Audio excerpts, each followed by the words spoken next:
తెలంగాణలో రాజకీయాలు శరవేగంగా మారుతున్నాయి. ఒకవైపు స్థానిక సంస్థల ఎన్నికలకు అన్ని పార్టీలు సిద్ధమవుతుండగా సుప్రీంకోర్టు ఇచ్చిన తీర్పుతో పార్టీల దృష్టి ఉప ఎన్నికల వైపు మళ్లింది.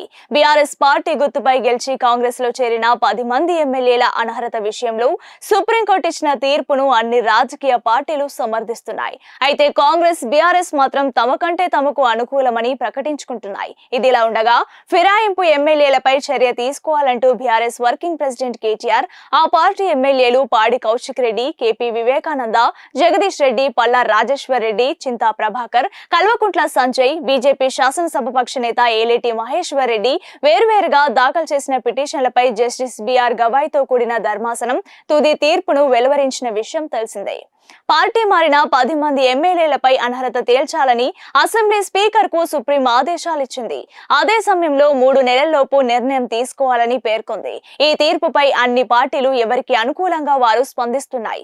ఎమ్మెల్యేల అనర్హత పిటిషన్ల విషయంలో దేశ అత్యున్నత న్యాయస్థానం తీర్పును బీఆర్ఎస్ పార్టీ స్వాగతిస్తుందని కేటీఆర్ స్పష్టం చేశారు. దేశంలో ప్రజాస్వామ్యం కూనీ కాకుండా కాపాడినందుకు ధర్మాసనానికి కృతజ్ఞతలు తెలుపుతున్నట్లు ఆయన పేర్కొన్నారు. అదే సమయంలో ఎన్నికలకు సిద్ధంగా ఉండాలని పార్టీ శ్రేణులకు పిలుపునిచ్చారు. కాగా బీఆర్ఎస్ నుంచి గెలిచిన తెల్లం వెంకట్రావు, పోచారం శ్రీనివాస్ రెడ్డి, దానం నాగేందర్, గూడెం మహిపాల్ రెడ్డి, అరికపూడి గాంధీ, బండ్ల కృష్ణమోహన్ రెడ్డి, సంజయ్, కాల యాదయ్య, ప్రకాష్ గౌడ్, కడియం శ్రీహరి కాంగ్రెస్ లో చేరిన విషయం తెలిసిందే. దీనిపై బీఆర్ఎస్ ఫిర్యాదు చేసినా స్పీకర్ పట్టించుకోకపోవడంతో సుప్రీం గడప తొక్కింది. ఒకవేళ 10 స్థానాలకు ఎన్నికలు నిర్వహించాల్సి వస్తే రాష్ట్రంలో మరో 2 స్థానాలను కలుపుకొని మొత్తం 12 స్థానాలకు ఉప ఎన్నికలు నిర్వహించాల్సి ఉంటుంది. వాటిలో జూబ్లీహిల్స్ ఒకటి. జూబ్లీహిల్స్ ఎమ్మెల్యే మాగంటి గోపీనాథ్ ఇటీవల అనారోగ్యంతో చనిపోయారు. దీంతో ఆ నియోజకవర్గానికి 6 నెలల్లోగా ఉప ఎన్నిక నిర్వహించాల్సి ఉంది. మరోవైపు గోషామహల్ ఎమ్మెల్యే రాజాసింగ్ బీజేపీకి రాజీనామా చేశారు. అదే సమయంలో ఆయనను పార్టీ గనుక రాజీనామా చేయాలని కోరితే ఎమ్మెల్యే స్థానానికి రాజీనామా చేయాల్సి ఉంటుంది. అదే కనుక జరిగితే అక్కడ ఉప ఎన్నిక తప్పదు.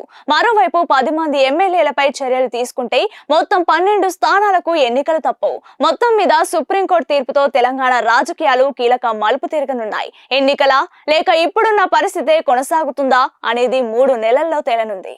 తెలంగాణలో రాజకీయాలు శరవేగంగా మారుతున్నాయి. ఒకవైపు స్థానిక సంస్థల ఎన్నికలకు అన్ని పార్టీలు సిద్ధమవుతుండగా సుప్రీంకోర్టు ఇచ్చిన తీర్పుతో పార్టీల దృష్టి ఉప ఎన్నికల వైపు మళ్లింది.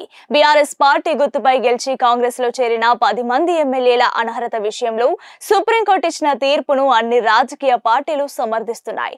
అయితే కాంగ్రెస్, బీఆర్ఎస్ మాత్రం తమకంటే తమకు అనుకూలమని ప్రకటించుకుంటున్నాయి. ఇదిలా ఉండగా ఫిరాయింపు ఎమ్మెల్యేలపై చర్య తీసుకోవాలంటూ బీఆర్ఎస్ వర్కింగ్ ప్రెసిడెంట్ కేటీఆర్, ఆ పార్టీ ఎమ్మెల్యేలు పాడి కౌశిక్ రెడ్డి, కేపీ వివేకానంద, జగదీష్ రెడ్డి, పల్లా రాజేశ్వర్ రెడ్డి, చింతా ప్రభాకర్, కల్వకుంట్ల సంజయ్, బీజేపీ శాసనసభాపక్ష నేత ఏలేటి మహేశ్వర్ రెడ్డి వేర్వేరుగా దాఖలు చేసిన పిటిషన్లపై జస్టిస్ బిఆర్ గవాయ్తో కూడిన ధర్మాసనం తుది తీర్పును వెలువరించిన విషయం తెలిసిందే.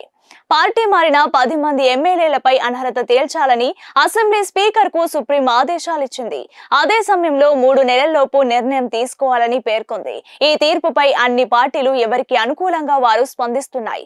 ఎమ్మెల్యేల అనర్హత పిటిషన్ల విషయంలో దేశ అత్యున్నత న్యాయస్థానం తీర్పును బీఆర్ఎస్ పార్టీ స్వాగతిస్తుందని కేటీఆర్ స్పష్టం చేశారు. దేశంలో ప్రజాస్వామ్యం కూనీ కాకుండా కాపాడినందుకు ధర్మాసనానికి కృతజ్ఞతలు తెలుపుతున్నట్లు ఆయన పేర్కొన్నారు. అదే సమయంలో ఎన్నికలకు సిద్ధంగా ఉండాలని పార్టీ శ్రేణులకు పిలుపునిచ్చారు. కాగా బీఆర్ఎస్ నుంచి గెలిచిన తెల్లం వెంకట్రావు, పోచారం శ్రీనివాస్ రెడ్డి, దానం నాగేందర్, గూడెం మహిపాల్ రెడ్డి, అరికపూడి గాంధీ, బండ్ల కృష్ణమోహన్ రెడ్డి, సంజయ్, కాల యాదయ్య, ప్రకాష్ గౌడ్, కడియం శ్రీహరి కాంగ్రెస్ లో చేరిన విషయం తెలిసిందే.